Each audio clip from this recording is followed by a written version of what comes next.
छत्तीसगढ़ में कानून व्यवस्था ध्वस्त नजर आ रही है। राज्य सरकार के मंत्रियों की गृह जिले में लॉ एंड ऑर्डर का बुरा हाल है। पुलिस अधिकारी पिट रहे हैं, थाने में तोड़फोड़ की जा रही है, कलेक्ट्रेट को फूंक दिया जा रहा है, सिपाही पर कर्ब तेल उड़ेल दिया जा रहा है, आरक्षक की पत्नी और बेटी की निर्मम हत्या कर दी जा रही है, भीड़ बेकाबू हो रही है और इन सब के लिए सवालों में घिरती पुलिस पस्त नजर आ रही है। देखिए एनडीटीवी की खास रिपोर्ट।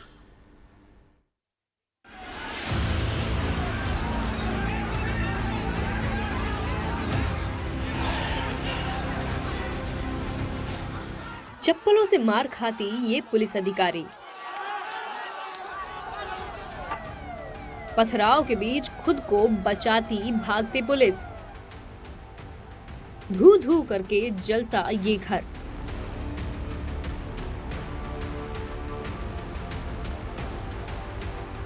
बेकाबू भीड़ से जान बचाने दौड़ते और छिपते एसडीएम। हाँ, लोगों को कानून अपने हाथ में लेना नहीं चाहिए। इसके लिए शासन प्रशासन है, कानून बना हुआ है। सूरजपुर में बवाल के बाद सूबे के मुखिया ने अपील की, लेकिन करीब 10 दिन बाद ही बलरामपुर कोतवाली में पूछताछ के लिए बुलाए गए स्वास्थ्य विभाग के कर्मचारी गुरुचंद मंडल ने 24 अक्टूबर को पुलिस थाने के टॉयलेट में कथित रूप से आत्महत्या कर ली। परिवार वालों का आरोप है कि पुलिस ने पूछताछ के दौरान उससे जमकर मारपीट की, जिसके बाद गुस्से में आई भीड़ पुलिस से ही भिड़ गई और खूब हंगामा हुआ। घटना के दूसरे दिन जिला अस्पताल में सुरक्षा व्यवस्था में तैनात एएसपी निमिषा पांडे की चप्पल और डंडे से पिटाई कर दी गई। मंडल, बेटा का नाम गुरुचंद। क्या क्या हुआ थाने के अंदर? दौर से देखिए मेरा बेटा। कितने बजे आप लोग आए थे और क्या क्या हुआ अंदर? वो आज 3 दिन हम लोग करा के आए थाना में सर, 3 दिन और कल आज टीआई साहब और एसपी साहब ज्यादा मारे हैं। टीआई साहब और एसपी साहब मारे हैं ज्यादा कर। एक महिला थी जो गुम हो गई थी, जिसकी पुलिस थाने में जांच हो रही थी गुम इंसान के रूप में, और वो महिला मिल नहीं रही थी। उसी के संदर्भ में उसका पति आया हुआ था, उसका ससुर भी था, बाकी एक आध लोग और थे। और उसका पति अभी दोपहर में जो है गमछा लिया था, बाथरूम करने गया थाने में, अपने जवान लोग बाहर थे और वो जो है ऊपर लगा के सिटकनी में फांसी लगा के आत्महत्या किया है। और उसके साथ कोई मारपीट नहीं हुई है। और इस पूरे घटनाक्रम में अपने पुलिस के जवान जो भी दोषी पाया जाएगा उसके खिलाफ सख्त से सख्त कार्रवाई की जाएगी। पुलिस भले ही युवक की मौत को आत्महत्या बता रही है, लेकिन प्रदेश सरकार के वरिष्ठ मंत्री और क्षेत्र के विधायक राम विचार नेता मौत को संदेह की नजर से देख रहे हैं।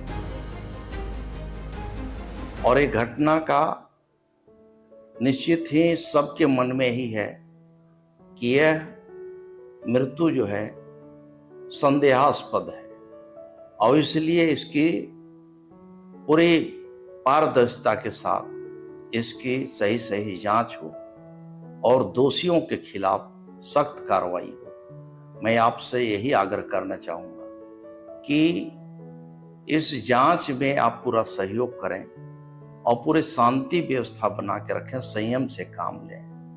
कोई भी बड़ा से बड़ा भी कोई इसमें दोषी अधिकारी भी होगा तो उसे बख्शा नहीं जाएगा। बलरामपुर में भीड़ का हिंसक हो जाना कोई इकलौता मामला नहीं है। शांति प्रिय छत्तीसगढ़ पिछले 5 महीनों में किस्तों में सुलग रहा है। बीजेपी सरकार के हैवी वेट मंत्रियों के जिले में कानून व्यवस्था ध्वस्त और बेकाबू भीड़ के सामने पुलिस पस्त नजर आ रही है। 10 जून 2024 को राज्य के राजस्व, खेल एवं युवा कल्याण मंत्री टंकराम वर्मा के निर्वाचन क्षेत्र बलौदा बाजार में प्रदर्शनकारियों ने राज्य के इतिहास में पहली बार कलेक्टोरेट में आग लगा दी। 200 से अधिक वाहनों में तोड़फोड़ की, कई सरकारी दस्तावेज तक खाक हो गए। 15 सितंबर 2024 को राज्य के उप मुख्यमंत्री गृह मंत्री के निर्वाचन क्षेत्र कवर्धा के लोहरी डीह गांव में एक युवक की मौत के बाद गुस्साए हुए ग्रामीणों ने उप सरपंच को उसके घर में ही जिंदा जला दिया। पुलिस के साथ भी विवाद किया।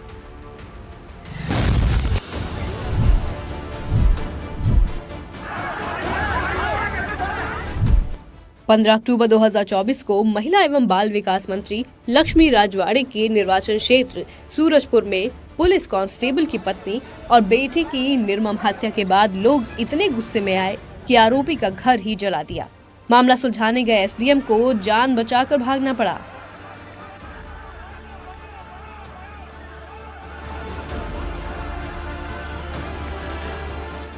कवर्धा के बाद सूरजपुर के बाद बलरामपुर जल रहा है।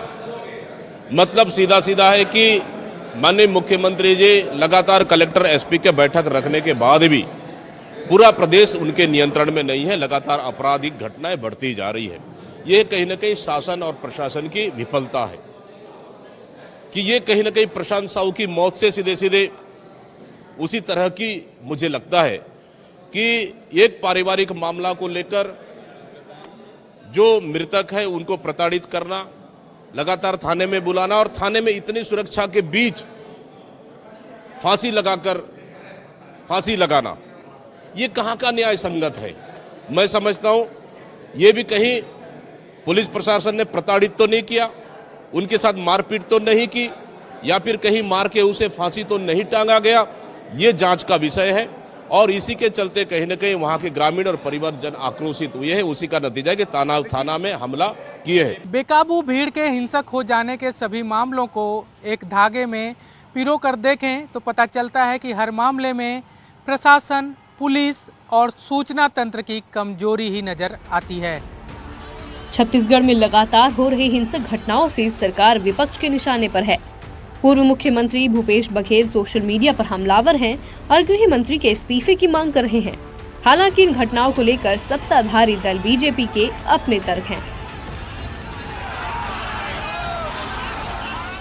देख लीजिए, ये 9 महीना 10 महीने की सरकार में 3 से 4 घटनाओं को लेकर इतना तूल पकड़ना और कांग्रेस की सरकार में 90 दिन में और 150 से ज़्यादा घटनाओं का हो जाना, मुख्यमंत्री के पूर्व मुख्यमंत्री जी के निवास के सामने और 3-3, 4-4 प्रकार की आत्महत्या की घटनाओं का हो जाना, उनके गृह क्षेत्र में ऐसे 3 ऐसे जगह है जहां पर पाटन से लेकर और हमारे बठेना और अन्य एक और जगह है जहां पर कि एक जगह 5, एक जगह 4, एक जगह 3। ये तो आम दिनों का अपराध का गढ़ बन गया था। लेकिन आपको विश्वास दिलाते हैं कि भारतीय जनता पार्टी की सरकार में और सभी इस प्रकार की घटनाओं को रोकने के लिए और सभी प्रकार के उपाय आदरणीय मुख्यमंत्री विष्णुदेव साय जी कर रहे हैं। सवाल कानून व्यवस्था पर है तो एक नजर राज्य में हुए अपराधों का आंकड़ों पर भी डाल लेते हैं। छत्तीसगढ़ विधानसभा में पेश आंकड़ों के मुताबिक राज्य में 1 जनवरी 2024 से लेकर 30 जून 2024 तक हत्या के 499 प्रकरण दर्ज हुए हैं। इसमें बलवा के 372, डकैती के 323 और लूट के 402 प्रकरण दर्ज किए गए। छत्तीसगढ़ में एक के बाद एक हो रही हिंसक घटनाओं ने कानून व्यवस्था को कटघरे में खड़ा कर दिया है। भीड़ तंत्र का बेकाबू हो जाना चिंताजनक है। साथ ही सवाल भी है कि क्या लॉ एंड ऑर्डर को दुरुस्त करने कोई ठोस कदम उठाए जाएंगे या फिर व्यवस्था जस की तस बनी रहेगी। रायपुर से कैमरा साथी प्रवीण साहू के साथ नीलेश त्रिपाठी, NDTV।